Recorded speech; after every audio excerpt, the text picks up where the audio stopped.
Hello, team. Hello. Welcome in. How are you? Today we're going to be reading, you guys. I'm so sorry. This has been long overdue for you, but here we are. We read about a week ago, just chapter 7. I think we're going to read 8, and then we're going to get into the first chapter of part 2, which is chapter 9. So we're going to read 8 and 9 today. Thank you so much for being here with me. I really appreciate it. It means a lot. Wanted to just shout myself out because tomorrow is my birthday. I am turning the big 3-4. I'm turning 34 tomorrow. So if you're seeing this, make sure to wish me happy birthday. We're gonna read 8 and 9 today, and let's just get a little backstory. So 8 is starting off in June 2011 in Vegas. So I think this is the awards, right? And then chapter 7 was 2011 in Montreal. And this was when Shane and Ilya met up at a hotel and they had sex for the first time. That's right. Okay, so chapter 8 is the same year, a few months later, in Vegas. So, chapter 8, June 2011, Las Vegas. Are you guys ready? It couldn't have been a closer race. It was the night of the NHL awards in Las Vegas, and all anyone had been talking about leading into it was who would win the Rookie of the Year award. Okay, yeah. Both Shane Hollander and Ilya Rozanov had scored over 50 goals. In fact, they had each scored exactly 67 goals. 6-7. Sorry. Both men had helped their teams reach the playoffs for the first time in years, though both had been eliminated in the first round. The two men had been the most talked about players in the league all season, sparking fierce debate amongst fans and press about which of them would be the better player. Shane knew it was impossible to definitively answer that question, but being named Rookie of the Year would certainly feel good. Rozanov brought something out in him. Shane wasn't the type of guy who needed to be the best player on the team, he just always was. Damn! And maybe that was it. Maybe Shane had been a little bit bored before Ilya Rozanov came along. Oh my god, Shane was just like, this is so easy, I'm bored. Rozanov was a lot of things, but he wasn't boring. Yeah, I get that vibe. He frustrated Shane on the ice and flustered him off the ice. Shane wanted to cross-check him in the mouth and then kiss it before. Damn. He wanted to forget about him and he wanted to play every game against him. He wanted ... He wanted to win this fucking Rookie of the Year award. He wanted to rub it in Ilya Rozanov's face. He wanted to rub himself on Ilya's face. Okay. Whoa. Okay, hold on. We gotta sit up. Okay. The Canadian rock band on stage finally finished their song, and a B-list celebrity walked out on the stage holding an envelope. This was it. Shane's mother put her hand on his arm. She was as nervous as he was, maybe more. Shane gave a weak smile and waited. I don't know where to fucking put this book. The reception afterward was as ruckus as anyone would expect a Vegas hotel banquet hall packed with professional hockey players to be. Most of the guys were pretty drunk, but Shane couldn't have gotten drunk even if he had been legally old enough to get a drink in Nevada, because he was faced with the unparalleling parade of people slapping him on the back and congratulating him. Some even tousled his hair. Whoa, the only person Shane hadn't seen all that night was Ilya Rozanov, so Shane won. Secretly, Shane had been searching for him all night. Half the times he had been talking to someone, he had been looking over his shoulder. He had never caught even a glimpse of golden curls, which should have been easy to spot given Rozanov's height. He wondered if Rozanov had just gone back to his room. The thought made Shane angry. What a fucking baby. If Rozanov had won, Shane would have been here, in this room, ready to congratulate him. If Rozanov wanted to spend his first NHL award sulking in his hotel room, that wasn't Shane's problem. I mean, or maybe he just wanted to stealthily get drunk in his hotel room and then come to the party. Rozanov wasn't old enough to order a drink here either. You seen Roz anywhere? Someone asked him suddenly. Shane flinched. He felt like his mind had been read. I mean, yeah, kinda. No, he said way too quickly, and with more blushing than necessarily, he took a breath. Why would I know where Rozanov is? The guy, a forward for Toronto, shrugged.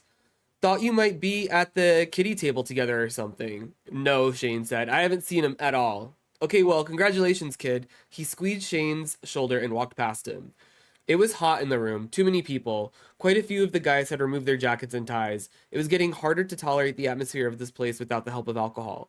Shane scanned the room for his parents. He spotted his father slumped in a chair drinking what Shane was sure to be a Sprite. Shane's mother seemed to be talking to a star goaltender's ear off. I'm just gonna step out for some air, Shane told his father. Just for a minute, I'll be back. Sure, Dad said. He looked exhausted. I'm gonna try to convince your mother it's bedtime in a minute anyway. Good luck, Shane smiled. As soon as he left the room, Shane felt the relief of the air conditioning that flowed, unencumbered, through the mostly empty hallway. He leaned against the wall for a minute and exhaled. He wondered what room Rosenoff was in. Why are you so obsessed with Rosenoff, Shane? Kidding. No, he thought, what a fucking baby, and he doesn't deserve ... anything. What Rosenoff was Rosenoff really that upset though? He was normally so cool and collected. If anything, Shane would have expected him to show up at the party just to show everyone how unbothered he was about losing. I mean, that's what I would expect him to do as well, just to show up to be like so whatever about it. He knew where Rosenoff couldn't be right now. The casinos, the bars. He could be in his room, or someone else's room, or his own room with someone else. Shane frowned. He pulled his phone from his pocket of his tuxedo jacket so he could check the time. Almost 2 in the morning. Not that time meant anything in Las Vegas. Shane had never been to Las Vegas before. I've never been. I've wanted to go so bad. I was supposed to go with my dumbass ex-boyfriend, but then we broke up. And he went on the trip by himself anyway. Fucking weirdo. Anyways. He had just flown in the night before, and he hadn't really done any sightseeing yet. He probably wouldn't get a chance because he was flying out tomorrow afternoon. He had been told when he had checked in that day at the hotel offered a spectacular rooftop view of the city. Feeling restless and not wanting to join the party, he decided he may as well check it out. Oh! Ding, ding, ding! Bells clicking in my head. He took the elevator to the top. There was a trio of loud drunk girls in the elevator with him. He pressed himself into the back corner and fixed his eyes on the glowing floor numbers on the elevator ascended. Oh my god, is it your wedding day? One of the girls asked him suddenly. Pardon? The tuxedo, she said. Did you get married today? Oh no. He doesn't have a ring, one of the girls hissed. They all erupted in giggles. Shane turned his eyes back to the numbers above the doors. They weren't moving fast enough. Are you going to the stratosphere? The girl asked. To where? Stratosphere? She said again more slowly. Stratosphere, one of her girls explained. The bar on the roof. There's a bar on the roof? They all laughed again. You are so cute, the friend said. They nodded and giggled some more. Come to the bar with us. Oh, this was not in the show at all. I can't, sorry. Jesus, this was a long elevator ride. By the time they finally reached the top, the girls had forgotten about it. They stumbled out of the elevator and turned right, presumably in the direction of the rooftop bar. Shane turned left. There was a lot of noise coming from the bar, pulsing music and loud, drunken voices. On the other side of the roof, there was a quiet corner that looked out over the city. It was a place that Shane guessed was normally used for weddings. It was empty now. Almost empty. Okay. Why did I just get goosebumps? And why are they focusing on the fact that this was used for wedding venues and also the girls in the elevator asked him about wedding stuff? Because now Shane is going to go talk to Ilya on the rooftop because we saw it in the show. Shane didn't see him at first, all black in his tuxedo with his head bent down over the railing. Rosenoff blended right into the darkness, like I said, Batman. Then he raised his head and let out a white cloud of smoke. It's not worth jumping over, Shane said, moving to a stand just behind him. Rosenoff turned. He didn't even seem surprised to see Shane. He took another long drag of a cigarette and then said in a tight voice, Is the party over then? No, I just needed some air. Rosenoff exhaled. The smoke swirled around his face and then floated up into the desert sky. Such an exciting night for you, I guess. Rosenoff rolled his eyes, I guess. It couldn't have gone to either one of us. It went to you. Yeah, well, you know, who knows how they decide these things. Shane wasn't sure why he had even said this stuff. He didn't need to apologize for anything. He earned that fucking trophy. So you're just sulking up here all night then? It bothers you that much that I won? Damn! Damn! Shane! God damn! Rosenoff took another drag and turned back to the view. He said something that Shane couldn't hear. What was that? Shane asked, moving to stand beside him against the rail. This is when he goes, Not everything is about you, Hollander!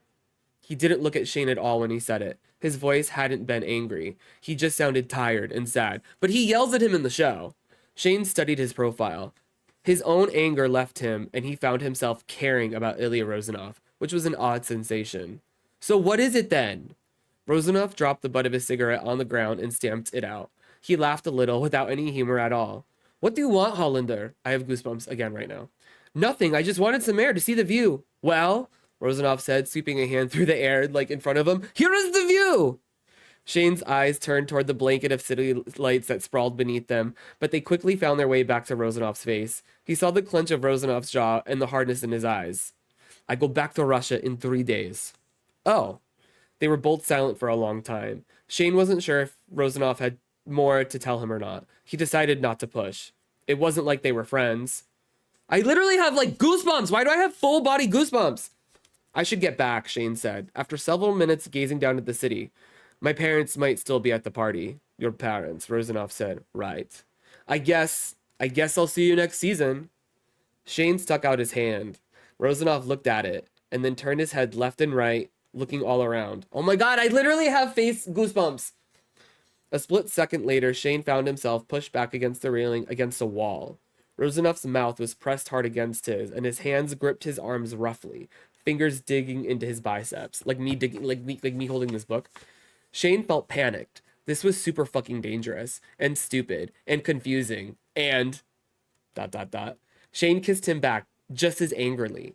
Because fuck this guy for doing shit like this. Hiding all away all night on the fucking rooftop, smoking a goddamn cigarette in the dark like the worst cliche of a brooding heartthrob.